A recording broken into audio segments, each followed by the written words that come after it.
With the eyes of the world on Krakoa and the Hellfire Gala, is now the time that Beast's corrupt house of cards will come tumbling around his ears? Well, let's hop into the pages of Wolverine, issue number 13, and find out together, shall we? Alrighty then, so this newest issue actually takes place after the events of the previous X-Force issue. If you need a little refresher course, the mutants of Krakoa are throwing a big party in the Hellfire Gala. Representatives from all over the world have come to kiss the mutants' rings, including Terra Verde, a small Central American nation that Beast had taken control of at the end of a previous X-Force story. Beast had feared the scientific advancements these people were making and what it might mean to Krakoa, as they were essentially able to weaponize the plant life around them. Beast had found a way to essentially biohack these people and make them willing and subservient to the Krakoan cause, but now whatever control Hank had over them has broken at the worst possible time. This means that Beast not only has to get his own team in order and direct them all across the party, but also that he himself has to get involved and keep it as quiet as they can. Because obviously the last thing Krakoan and mutant Image needs right now is word getting out that they had subjugated an entire other nation and forced them to play nice at their big party. Now here's where things actually start to get interesting. You see, Wolverine and the other foot soldiers for X-Force actually had no idea about Beast's dirty dealings behind the scenes, so when they fight the plant monsters and realize that they're more interested in escaping than they are fighting, it kind of changes the conversation. In fact, the representatives from Terra Verde actually make a pretty goddamn good argument as to why they're so upset. Beast stole their minds, their country, and their technology. Literally, he became the worst kind of colonizer, which just, wow, they're saying the quiet part's loud now, huh? Wolverine is understandably not unsympathetic to these poor people's plights. After all, he knows a thing or two about people messing with your mind and your memories and forcing you to do things you don't want to do. Still, that's not to say that these nasty plant customers aren't absolutely dangerous when push comes to shove. They swarm poor Domino on the beach, and in the end, she's only saved by the intervention of Deadpool. Yes, that's absolutely right. The guy that they were kicking out at the end of the previous issue actually ends up making all the difference here and now in this battle. Eventually, Beast manages to brute force things and get everything back under control just enough for Sage to re-establish the control parameters that Beast had put on all of these people. Here's the thing though, when the moment actually comes, Sage actively rebels against Beast, maybe because she always knew it was wrong, or maybe because she actually had a big heart-to-heart with Emma Frost in the previous issue.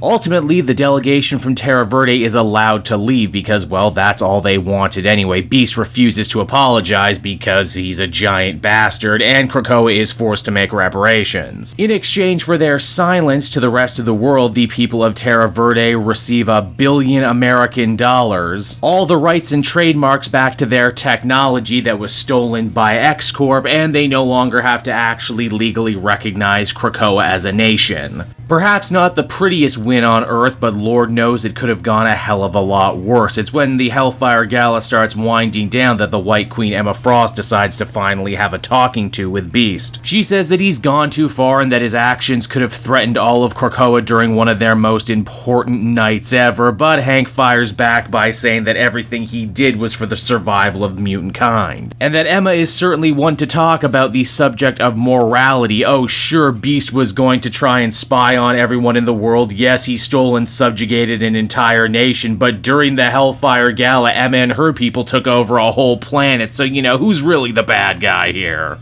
Beast also basically lets it drop too that no matter what bad things he does, he knows that Xavier will always end up having his back, because for a nation to truly flourish, it doesn't matter what you do in the light of day. The really important things are done in the dark. And hey, speaking of things that are done in the dark, remember that Emma was also receiving a very important shipment of alien crystals during the party? Well, it seems that someone stole the Marauder and set fire to her crystals during all of this. But all of that is going to end up being a story for another day as the comic comes to a close. And so that was Wolverine issue number 13, everybody. A nice conclusion to this storyline that was started in X-Force. I will admit that perhaps some of the tension and drama was deflated from this finale because, well, we already know how the Hellfire Gala ended, so that's a problem. That's still not to say there wasn't a lot of fun to be had and a lot of great character moments here. I love to see Wolverine getting to be sympathetic. He's clashed with Beast before on some of his tactics, so to see the good guys essentially not only get a win, but to see what kind of beast Hank really is. I also really enjoyed the interplay between Emma and Hank. I only wish it was a little bit longer. These are two characters who are well known historically for doing bad things for the greater good. The only difference is that one works in the shadows, while one works in the daylight very publicly. They both hate each other, but they need each other too. At least this time they did. It would be quite interesting to see the Marauder book go to war with the X-Force book. Especially if only to see who Xavier and the rest of the Quiet Council would actually end up backing in such a situation. Overall, I'd feel comfortable giving this one a 7.5 out of 10. Pretty solid.